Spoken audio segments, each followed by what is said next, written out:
Welcome to News Today with WW News Today. I'm Tom Corliss. Here now the news for January 24th, 2020. The Walt Disney World Railroad closed on December 3rd, 2018 to accommodate the start of the Tron Light Cycle Run construction.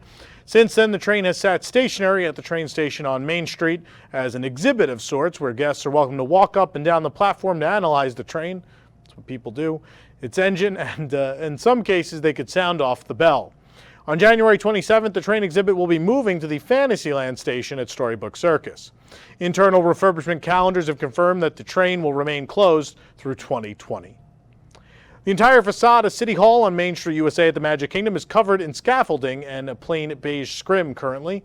Previously, only the side closest to the train station was obscured by the scrim.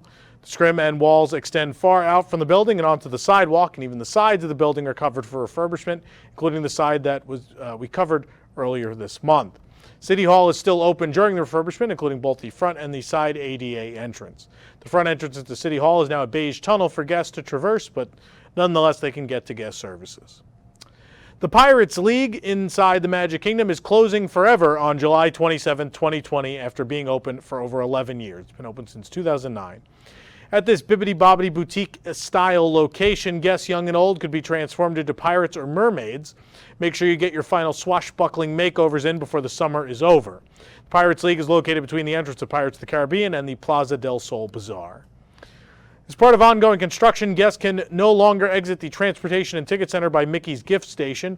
Instead, guests are being redirected back through the security screening area to the right in the direction of the Polynesian. Guests then use a marked exit between two of the security screening structures. Construction hedges now block the exit by Mickey's Gift Station. Even with the ongoing construction, Mickey's Gift Station is still open, weirdly enough. Once through the new exit, guests have to turn to the left and walk back the distance of the security screening area to reach the store. That will certainly help the store, I think. The underpass leaving the TTC has also been affected by construction. Half of the underpass is barricaded off, leaving guests to travel on the temporary metal walkway bridge. You can keep checking back with us for updates on all of this construction at the TTC. Epcot has become synonymous with construction walls as of late. Today, another set of walls were shifted, closing off the through traffic past Mouse Gear while opening up other areas and pathways of Innoventions East. Construction walls that previously surrounded only the Fountain of Nations and the late Innoventions West have now been extended to the very outer edge of the old Mouse Gear. Guests can no longer cut through the middle of Future World. They now have to go around. Just past the breezeway, a newly widened pathway is opened up behind the old Mouse Gear, running right past the Innoventions East restrooms, which are still currently closed for refurbishment. This pathway leads out to the Wall-E-themed Green Landing Family Play Zone and out to the center of Future World behind the Innoventions buildings.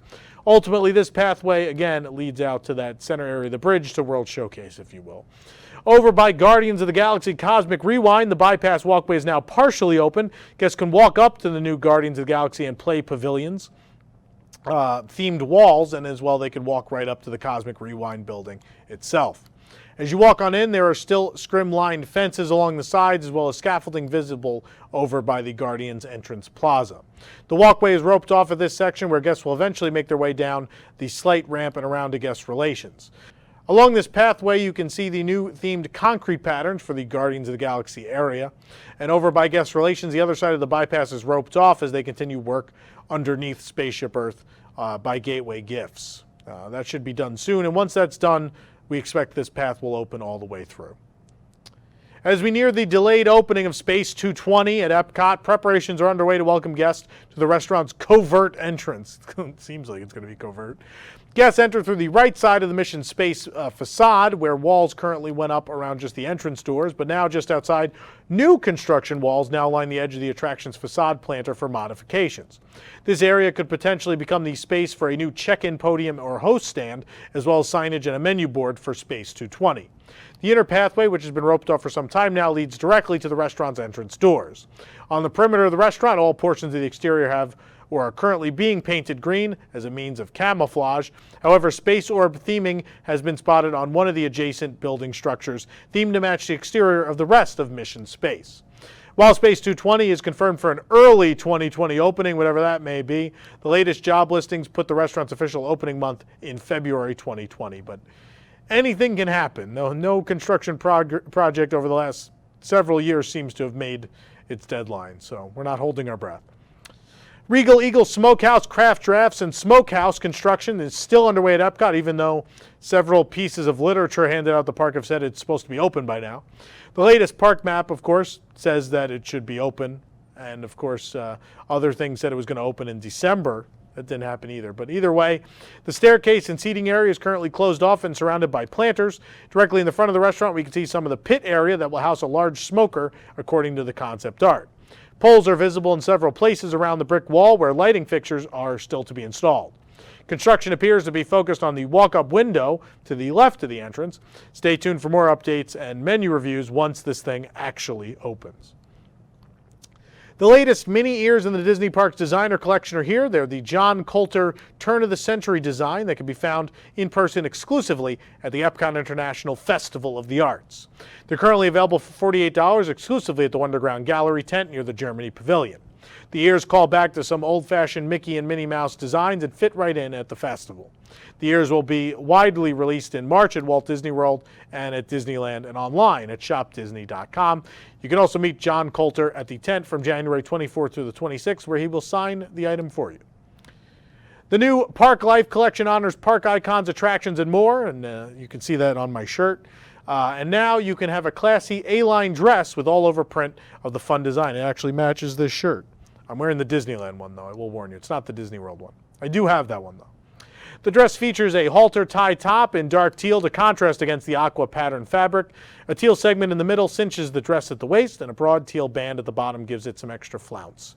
Whether you love Pixar, Fantasmic, or the Twilight Zone Tower of Terror, you'll find the show or attraction that you love probably featured here. Best of all, the dress has built-in pockets on the sides of the skirt. That's apparently a big deal to dress wearers. I don't know. I'm taking everyone's word for it. You can find this new Park Life halter dress at Legends of Hollywood and Disney's Hollywood Studios for $128. FastPass Plus reservations for Millennium Falcon Smuggler's Run are available now in the My Disney Experience app for those planning visits on or after February 19th. With the addition of Smuggler's Run to the FastPass lineup at Hollywood Studios, the tier-based system has shuffled around its other FastPass accessible attractions. Starting February 19th, Tier 1 will include Smuggler's Run and Slinky Dog Dash. Guests will be able to pre-select one of these attractions as a reservation in advance of their visit to the park. Guests will be able to pre-select 2 attractions from Tier 2 then, which will include the rest of the park's FastPass attractions. During this time, Rise of the Resistance will continue to operate with a virtual queue with the possibility of transitioning to FastPass Plus in the future. FastPass Plus selections made prior to these changes will not be affected, and tiers will remain through February 18th as they are. Disney has just released another cartoon poster in its series celebrating the March 4th debut of Mickey and Minnie's Runaway Railway at Hollywood Studios. Choo-choo. That's the train. With new art inspired, I don't know. I'm immature. With new art inspired by the zany Tokyo Go short. Is this about me? I don't know. This new poster features a look at Mickey hanging tight aboard one of Japan's speedy commuter trains. More exclusive poster art inspired by the video shorts will be released in the coming weeks. In the meantime, be sure to check out the Tokyo Go short for a look inside the cartoon universe you'll be able to enjoy at Mickey and Minnie's Runaway Railway beginning March 4th at Disney's Hollywood Studios and in 2022 in Toontown at Disneyland. Construction on the Roundup Rodeo Barbecue Restaurant, say that 8 times fast, at Disney's Hollywood Studios has been making quiet progress behind the wooded backstage area at the entrance to Toy Story Land. Aerial photos show that the restaurant building is making great progress. Now new construction walls have popped up at the restaurant's proposed entrance area. The entrance to the restaurant is adjacent to the Woody marquee for the land. A small set of construction walls with umbrellas have gone up in this area. The umbrellas are for the Buzz Lightyear meet and greet. For the queue, because, you know, they built no shade in Toy Story Land. The walls, which are more like just fences with scrim, have the only 2 pieces of released concept art, quote-unquote, taped on for theme. There are also sticky notes with Walt Disney quotes, because Andy loved Walt Disney. The Roundup Rodeo Barbecue Table Service Restaurant is set to open in 2020, this year, at Toy Story Land and Disney's Hollywood Studios. New concept art has been released for the new state-of-the-art M&M's retail store, taking over the former Curl and Fit to Run locations next to Splitsville at Disney Springs. Mars Retail Group announced in December that the relocation of the existing M&M's experiential store would happen from their store at the Florida Mall to Disney Springs. Construction is set to begin immediately with an anticipated opening sometime this year. The new state-of-the-art store will be at Disney Springs will be one of 5 M&M's experiential stores owned and operated by Mars. With the opening of the new store in 2020, the existing M&M's retail location inside, again, the Florida Mall will be closing. On Tuesday, the Haunted Mansion at Disneyland closed for a refurbishment that's expected to last until spring of this year. During this time, the ride will have its seasonal Haunted Mansion holiday theme removed, as well as have a new paint and trim added around the attraction's exterior, plus enhanced lighting and mechanical work, including lighted steel panels within the attraction itself. No changes are expected to be made to the ride's layout or any of the scenes, but the construction wall at the attraction's entrance has been populated with concept art from the attraction's development. There's even a replica of the sign that was posted outside the attraction before it opened to the public. You may remember this was out there for the 50th anniversary festivities as well. The ride joins Snow White's Scary Adventures and King Arthur's Carousel in having lengthy refurbishments right now as Disneyland Park prepares for its 65th anniversary. With the recent addition of Millennium Falcon Smuggler's Run to the list of FastPass options at Hollywood Studios, many Disneyland guests were hoping that their version would be added to MaxPass. However, according to the OC Register, Disney has stated that the Millennium Falcon Smuggler's Run will not be getting FastPass anytime soon. It will continue with a standby line at Disneyland.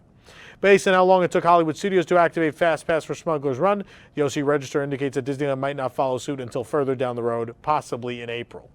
Star Wars Rise of the Resistance is outfitted with MaxPass and FastPass queues in both iterations. However, Disney has confirmed that these will not be available just yet. Yesterday, amidst concerns over the current coronavirus outbreak affecting many areas of China, Shanghai Disney Resort issued a temporary refund policy in case guests wish to cancel their trip. The temporary refund policy stated that guests who have purchased tickets for admission to Shanghai Disneyland, booked resort hotels, or other dated products and services at the park can choose to reschedule their visit on any other day within the next 6 months or get a refund if they cannot visit during that period. However, today, Shanghai Disneyland and Disneytown announced that they are temporarily closing beginning on January 25th. The Shanghai Disney Resort states the closing is in response to the disease outbreak. They will continue to carefully monitor the situation and be in close contact with the local government and announce the reopening date upon confirmation. Shanghai Disney Resort will continue to assist in the refund for guests who have purchased tickets for admission, have booked a hotel, or have booked tickets for the Beauty and the Beast Mandarin production. Hong Kong Disneyland, meanwhile, is taking precautions by reportedly suspending face character meet and greets. A tweet by at Maestro_Mickey and translated via Google Translate stated, quote, Hong Kong Disney has canceled face character greetings from today. Cast members have reportedly been told their character meet and greets have been suspended over health concerns. As of today, face character meet and greets, including those for Moana, Anna, and Elsa, have no time scheduled in the Hong Kong Disneyland app, while full-bodied characters like Mickey and Minnie Mouse are still currently scheduled. The park remains open to guests, of course. We'll provide an update as we learn them. For a limited time, beginning February 7th, guests visiting Disney parks will get an early glimpse of scenes from Onward, the new Pixar film. Sneak peeks of the film will be shown in the Tomorrowland Theater at Disneyland and as part of Walt Disney Presents at Disney's Hollywood Studios at Walt Disney World. Guests aboard the Disney Cruise Line could also catch this special look as part of film screenings aboard the cruise line in February and early March. Onward releases in theaters on March 6, 2020. For more information on these stories and more, head on over to WDWNT.com. If you're enjoying the show, be sure to like this video, subscribe to WDW News Today on YouTube for more great content, and click the bell for notifications. Also, if you're heading to the Epcot International Festival of the Arts, be sure to download our completely free PDF guide to the festival at WDWNT.art. For the worldwide leader in Disney Parks news, this is Tom Corliss saying enjoy the rest of your today and have a great, big, beautiful tomorrow. Choo-choo!